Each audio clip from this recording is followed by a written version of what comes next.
Hello, Frida. Patricia O'Connor and Frida Reba Darcy here, and today the sun's out for a minute and our lights are off. That means it's after 4 o'clock, and the sun is out because it does that for 10 minutes, and then it also rains for 15 or 20 minutes, and that's per every hour as per what we're going through right now. And it is going to be in and out of rain for the next week, solid. I mean, that's the closest thing we've actually had to sun today. When I went to the store earlier today, it wasn't raining when I left. It was raining when I got there. It wasn't raining when I got out of the store, but then it was raining by the time I got to the house. So that's just what kind of, as we speak, it's starting to sprinkle again with the sun out. So that's just definitely our spring weather. But what isn't typical for us is the amount of water we got. We went from cold, chilly winter and rainy to 56 and rainy, which is what it is now. It's almost 60 degrees, but it's windy and it's rainy. But everything is starting to bust out and pop out. I got little buds all over these oaks. Both of them are starting to flush out. These wisterias are starting to flush out and get awful grabby, if you know what I mean. The pines, I'm able to keep the pines back far enough in that so far they haven't gotten overwatered. I think moving this guy right here took it out of traffic for the most part, and that has been good for this tree, and it's also covered in little buds. So I think it's probably it's gonna probably do fine there. Everything got watered. I haven't watered a tree in 2 days because with the amount of wind that we've been having, it's been blowing that far in. There's not really what I would call a high tide mark. Although moving these guys a little farther in on this side of the table does seem to help. It kind of it means they only get watered when a 20-mile-an-hour wind is pushing water in this far. So, but it's been doing that. So, yeah, everything is soaking wet, and but we all are treating that like spring, and the trees are, for the most part, they're all loving it, and I don't have a lot to complain about as far as that's concerned. There are a couple of trees that aren't loving it. This guy is not exactly loving it, although it's got a new bud to show us here. And this guy back here in the back, I'm concerned about it. It's kind of looking to me like it's over it. But a lot of our other trees are a lot of our other young little pines that have been through shipping and me and repotting and all of that. They're all, for the most part, they're all doing pretty good. I'm having to play a little cat and mouse with this water situation, but I'll be glad. I'm glad that we're getting water, and I'll be glad when it quits. That's our bougainvillea that we repotted the other night. That's our little Japanese black pine that we repotted a week or so ago. That's our mugo that we repotted in about 3 different videos yesterday.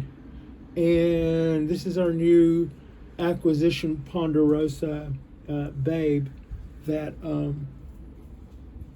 I put some wire to, removed, put some more wire to, and also removed, and then tried to do all of that with slings, which we'll give that a B+.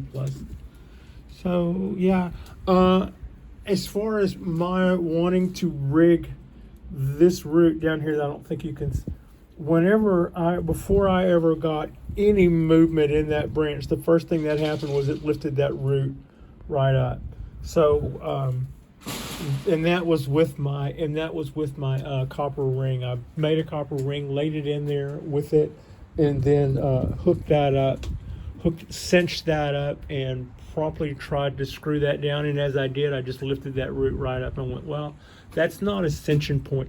Now, when it comes to, and then what I decided to do was, like what I had done to the tree up until that point, we've got some really cool motion out of all this other stuff. don't be so hard-headed. Just give up and, or not really give up, but don't be so hard-headed. Let the tree rest and recover from the cool stuff that we just got out of it already. And there are other ways. For instance, you can't even see that one because it's overgrown. But there is a wire coming out of the top of the pot in here somewhere, covered over with clover. Very convenient. But it was where I wired the tree in, and it came up and it made a spiral. So that if I wanted to hook that top to that line down there, which has got a loop hanging up, I could pull that down. I never did that, but I was ready for it. And I decided to do that while I was potting that tree up. And then I decided I was too lazy to do that. Or what it was, as I recall, was I got a little bit more background and decided that I didn't want to turn that tree and make it into a deliberate C shape. So, thus I didn't need to do that. But that is the same thing that I would do for this. I would put another wire, have it come up from down here with a spiral, latch that on and pull it down. Now, having said that, if I were to attach a wire to the bottom of the drain holes, this pot is busted. So we're trying to make it through with this guy until we get, until it comes time next year to repot. Between now and then, you can kind of see the line right there. And what looks like that is all part of the crack. All of that white stuff that almost looks like calcium, that's part of the crack. It follows there. And right here is where I put a dab of glue, some clear bond right there to try to reinforce that one corner. I don't really need this pot falling apart on me right now. I don't have a suitable replacement. So yeah, there's Frankenpine. Frankenpine's going to be resting. These guys are going to be resting. I'm keeping an eye out for a nice little cascade pot for this semi-cascade. Although it's going to be cascade here for long. Semi-cascade if the tree hangs down not as far as the pot. Cascade if it hangs down below the pot. And that's us and that's everybody else. Now, that's just a quick look at what's going on. Look at that coastal oak. It's just got so many buds.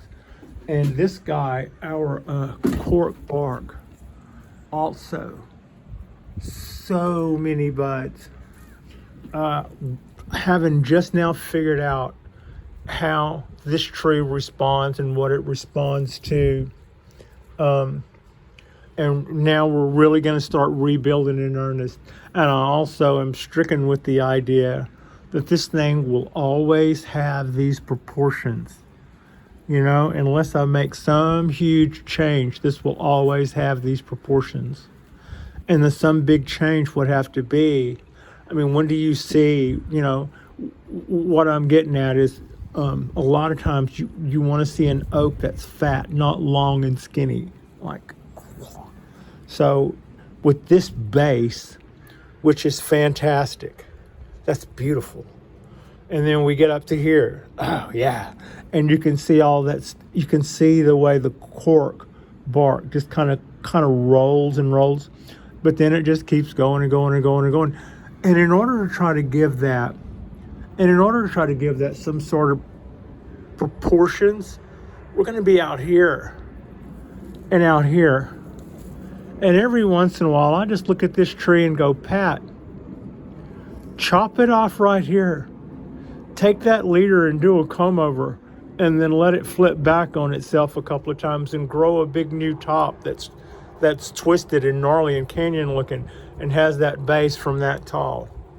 And I actually will see that idea and think because the only other way that I can see to make this tree look nice is sometimes when you look at somebody's Japanese gardens, like if somebody does a long look, you can kind of see the rain misting. Somebody will do a long look of a garden and you'll see things that are obviously a pine shape or obviously a maple shape or obviously, you know, a cherry tree shape or something. But then maybe if it's a long look at the garden and you're not, you know, doing the fly in kind of a look, maybe you see things that look like long stones with little juniper, you know, like where somebody would have made a cliff design, you know, their root over rock might be a long rock with little junipers sticking out of outcroppings. But if you're just seeing a pan of somebody's garden and it's way over there, you won't really know if you're looking at a tree that has rock-looking bark with little outcroppings of limbs, or if you're looking at a cliff-looking stone with little cliff alcoves on it with little junipers planted. I'm saying at 50 feet, you wouldn't know what you were looking at. Now, if I were going to try to stylize this cork bark oak in a way that I think would take it to the next level, I think it's worthy of that. It's got a pretty heavy pedigree, and it's got this really cool base. First thing we would do is probably change the angle like this. That's something that I've been talking about for a while. And we have to rebuild this big, huge canopy. So I don't really see anything other than changing the angle, making that be anything less than the before mentioned fireplace log that it's kind of got going. And that's kind of what gets me to thinking about doing one of those, taking a branch, letting it grow out that long, and then bending it over and back, and then letting that fat up and be a new leader. Anyway, I would kind of like to know y'all's thoughts.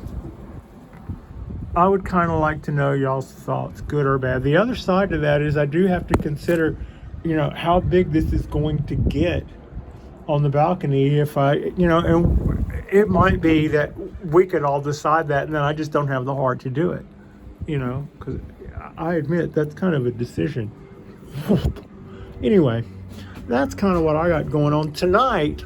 We're going to get started with something that I'm pretty excited about. We're going to put the beans on to boil, so to speak.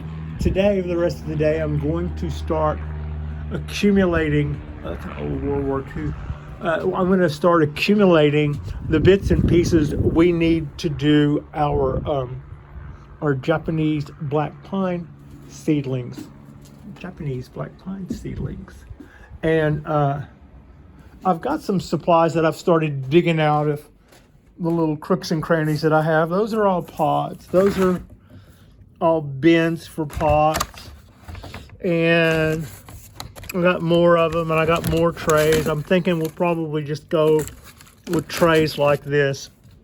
So tonight's video, I will have all that lined out, laid out. I'll probably start filling that with some sort of substrate. And, you know, tonight we're going to get rolling on doing our Japanese black pine baby beans from seed. Yeah. Okay. This is going to be not as long as our other longs, but it's too long to be a short.